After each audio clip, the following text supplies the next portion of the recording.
Hello everyone!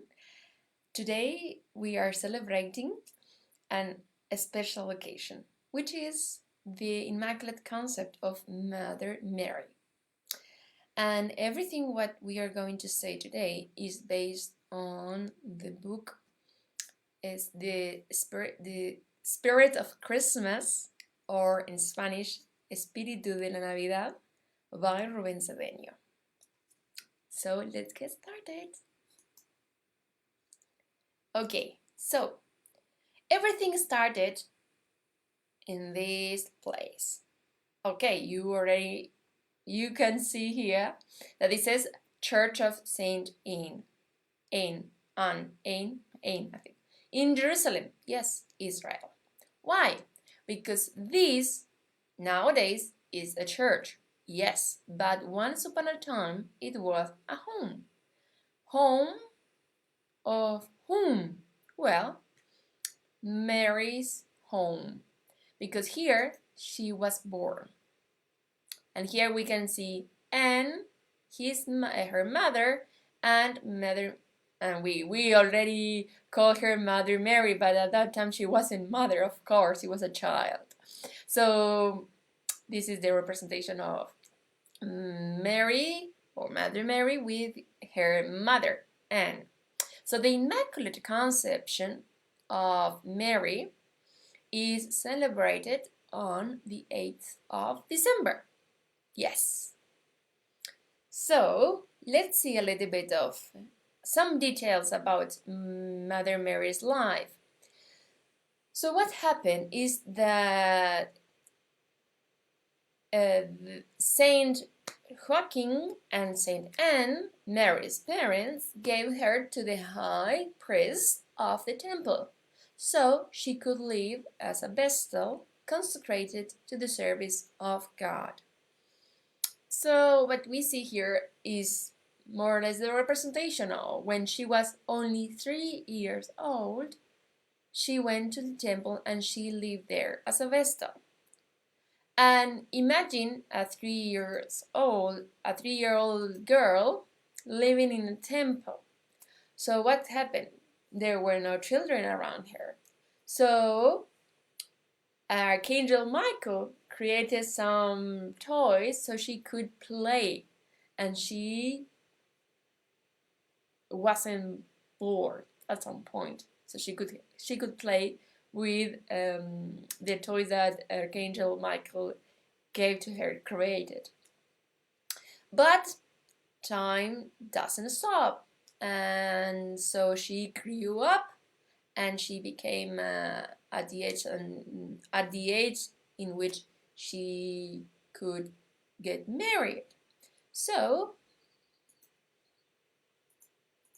the priest of the temple said, "Those who have no wife come holding a stick."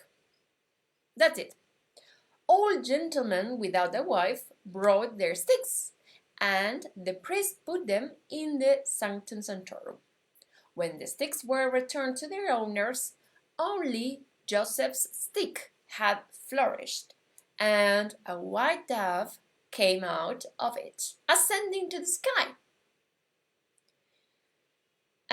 This is a story, but we know that with the Pesher technique we can understand the real meaning of some stories, in the whole story in the Bible. So in this particular case, this story means that the dove represents purity. So Joseph was a pure man, a holy man. So he was, let's say that he disturbed her. So for this reason, he was chosen as her husband by the priest. So when Mary was betrothed to Joseph, she was in charge of sewing and taking care of the veil of the temple. So if you see, since she was born, she was very connected with God, or particular God. So what we see here is what was the house of Mother Mary. So remember, we are talking about 200 years ago. And at that time, having a house with stones, like a cave, was the highest level. Her parent, Joaquin, he held a high position in the society. So she came from a good family, and with Joseph they live in this house, which was also okay. And Joseph belonged to David line, so he also was in a good position. So this, I'm saying this to clarify the misconception of the poverty in which Jesus was born. Actually, at that time, we need to be aware of, at that time, 2000 years ago, having a house with stones was okay, was pretty good. And for this reason, is good to know about a little bit of history to realize that they were in a good position.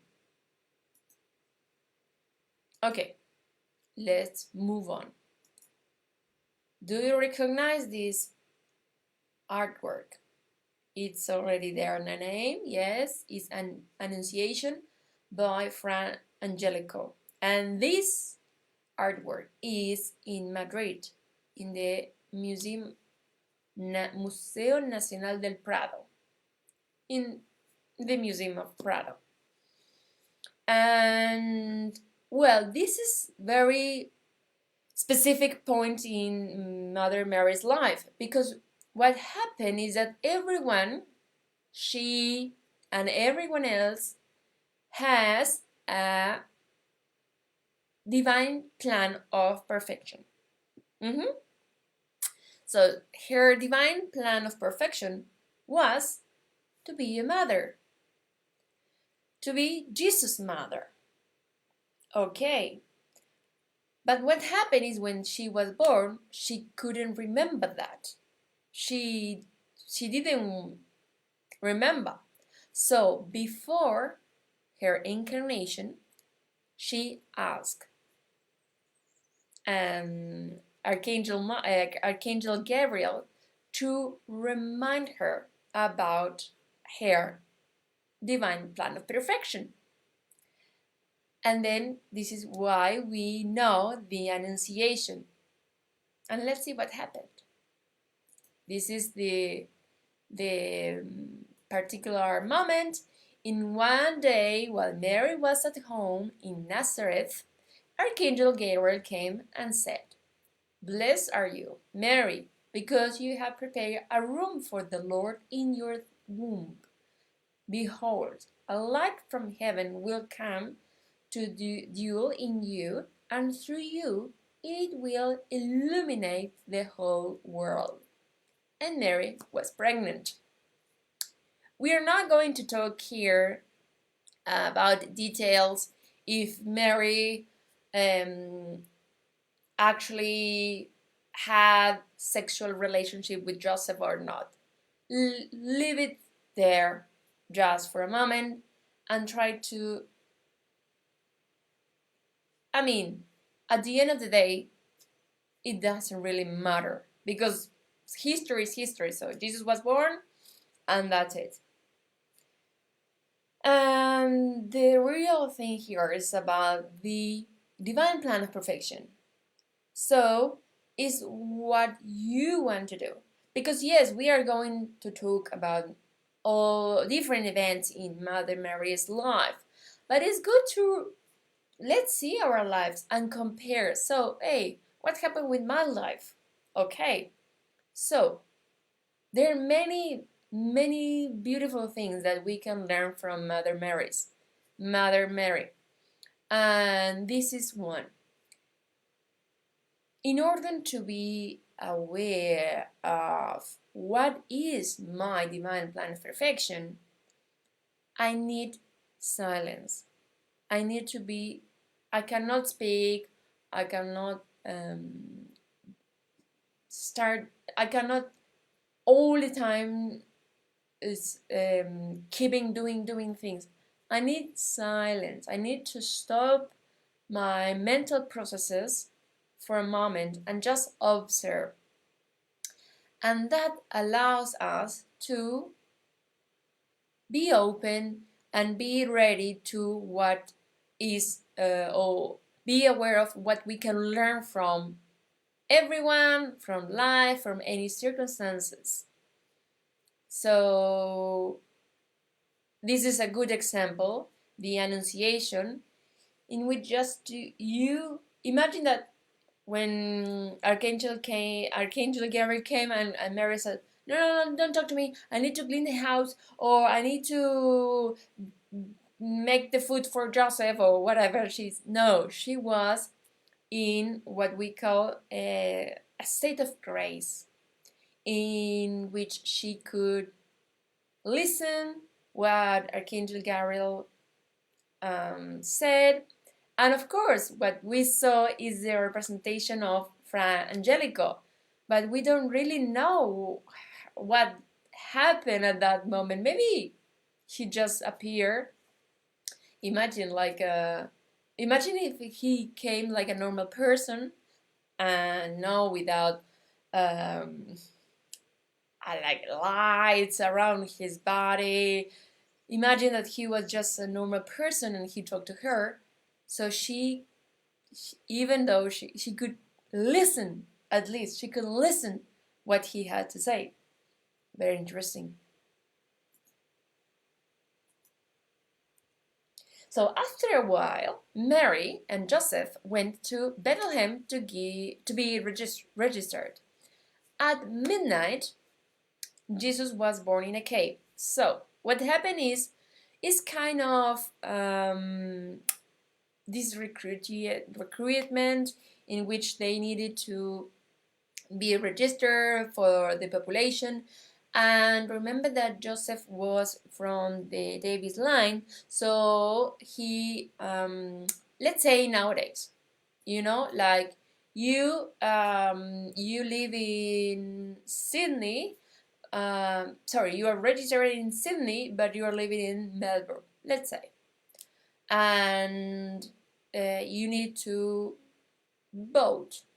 Okay, so you need to fly and go to Sydney because it's what your address is. So you need to go there and vote.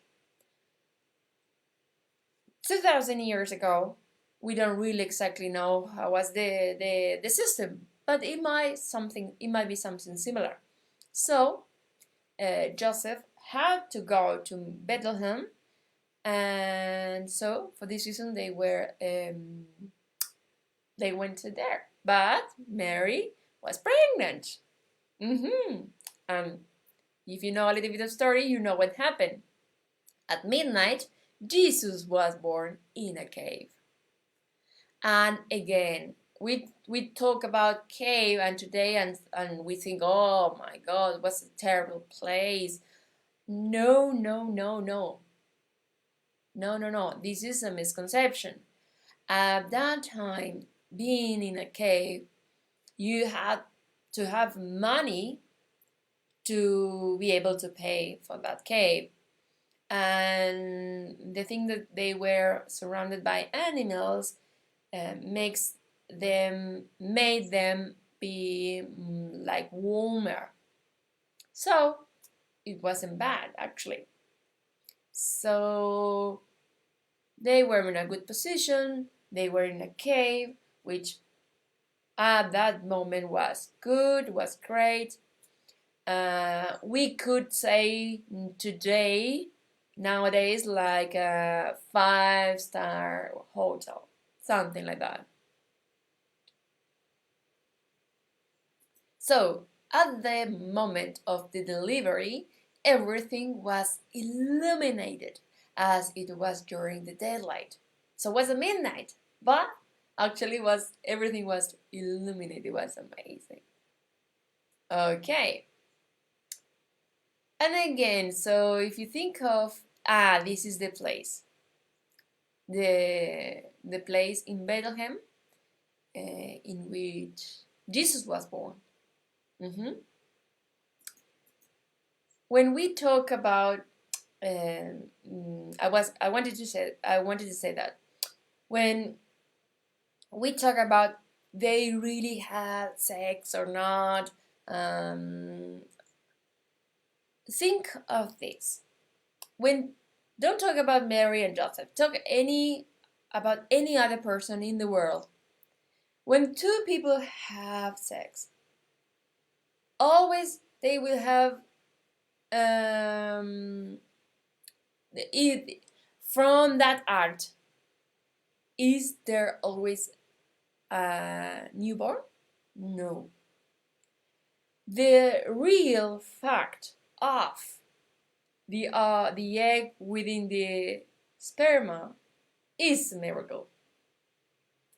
And as far as science can explain details, nobody actually knows how it works. So, is a miracle for everyone. Okay. So, that happened in Bethlehem, and Jesus was born. So Mary, she was fulfilling her divine plan of perfection. Everything was great at that time. And Mother Mary is Archangel Raphael's complement. Yep, she is an archangel. We can see this beautiful representation of Mother Mary, and her electronic pattern is a white rose. Means that every one of her electrons are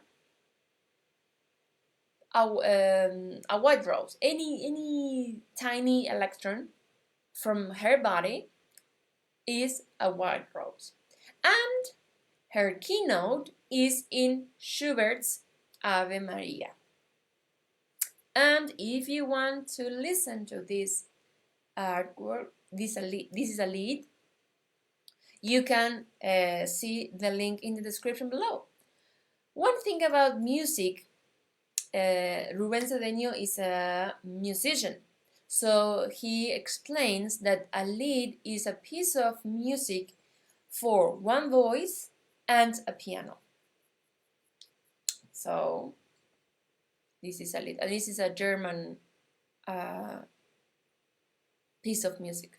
German, yeah. Correct. Okay. Another thing about, you see here, she looks like 15 years old. Why she looks almost, depends on the artist, but why she looks always so beautiful, so young? And the reason is that she says this: in order to be beautiful, you must love. So if you have a discussion with someone and you need to make peace with someone, well, it's good for you and it will make keep you young. By forgiving people, you will live younger. How does that sound? Sound good for me. Okay, so here we can see another church, but this is in Melbourne, and this is St. Mary Stars of the Sea. This is the entrance, and you can see here, remember that I said that Mother Mary was Archangel Raphael's complement? Well, in this church, on the left-hand side of the church, you can see the statue of Mother Mary, and on the right-hand side, you can see Archangel Raphael. Archangel Raphael is the archangel of the fifth green ray. They both work for health, to keep people healthy. This is one of the virtues of the fifth green ray: health, heal, joy as well. Okay. And this is another image which is in St. Mary's Cathedral in Sydney. And this statue is describes her situation at the moment. She's a queen. She's the mother of God. We need to think about what does it mean? The mother of God. Okay, so let me see we can see here in this statue, she has all the elements of a queen. What happened is a few things about Mother Mary.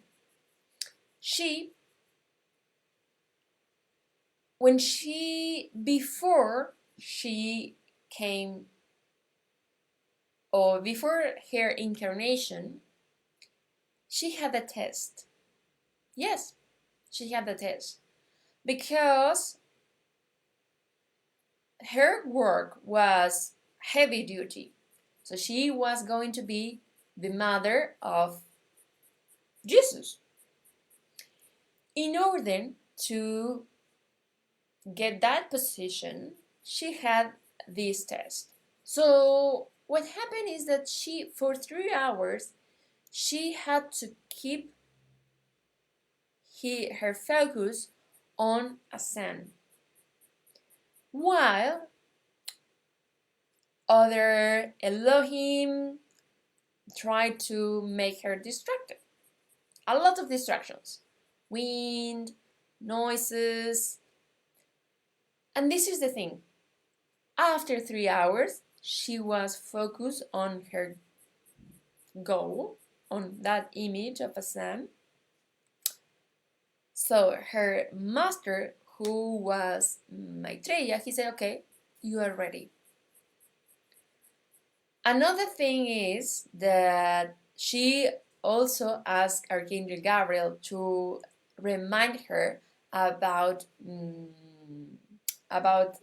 her divine plan of perfection. And at that time, she said, please remind me that what I need to do. So if you see an image of Master Jesus and an image of Maitreya, you will see some similarities. And another thing is, this happened at the end almost of Jesus' life. So through all Jesus' life, she was always keeping Jesus' immaculate concept, which means she always looked at him perfect, beautiful, intelligent. And this is what most mothers do. And it's good to encourage our children to say, good, very good, well done. Encourage them, because this creates some confidence in the children. Well, she after Jesus' life, at the end, when Jesus was crucified, she was looking at him, and there's a particular spot in what is called today a church, but at that moment was Golgotha Mount, the mountain Golgotha. So she was there standing and looking at Jesus, perfect, without any scratch, healthy, happy, and she was keeping, and this is the immaculate concept. We can practice as well to have this immaculate concept of our things, to keep them perfect. And because of her work, she could keep this. She never saw Jesus suffering or hurt. No, harmed.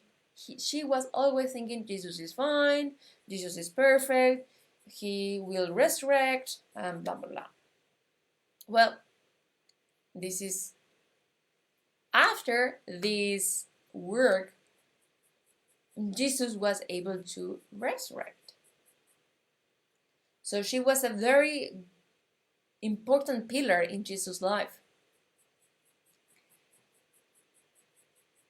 And before that thing happened, something like Master Jesus said.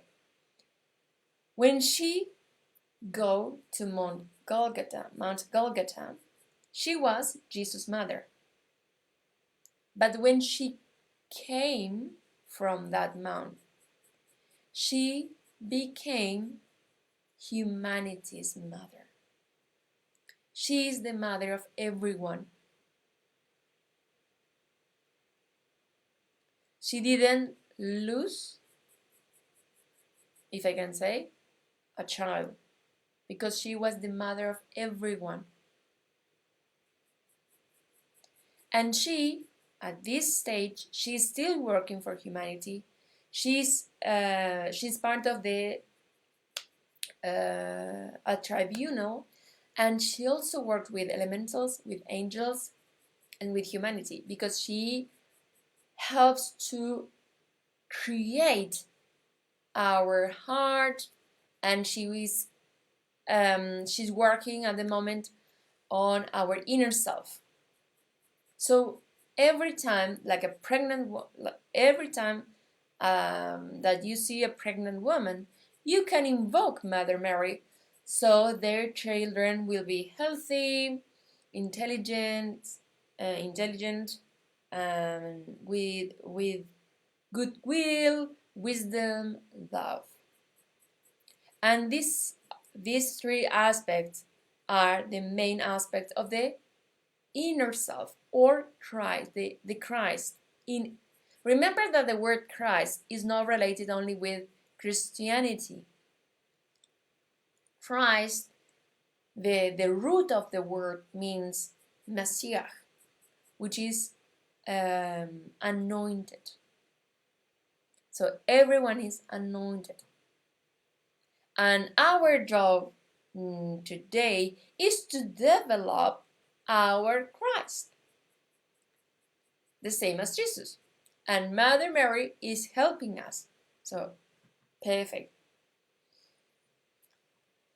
Okay, so now she's the queen. She's the Mother of God. And today, for this season, we celebrate today her Immaculate Conception. And another thing is about Mother Mary, she's connected also with the Lady Immaculata. Lady Immaculata is a silent watcher who is in charge of keeping the immaculate concept of the earth, of everything in the earth. And at some point they are connected, because remember, Mother Mary is humanity's mother as well. And is the mother only of the Catholics? No, she's the mother of everyone, not just if you know about her. No, she's the mother because she creates the heart of every single human, no matter their religion. It's not just about a matter of religion, it's about the whole humanity. Okay, perfect. Well, and thank you very much. for being here today. So today we are celebrating the Immaculate Conception of Mother Mary, the 8th of December. I hope you have a wonderful day and see you. Bye for now.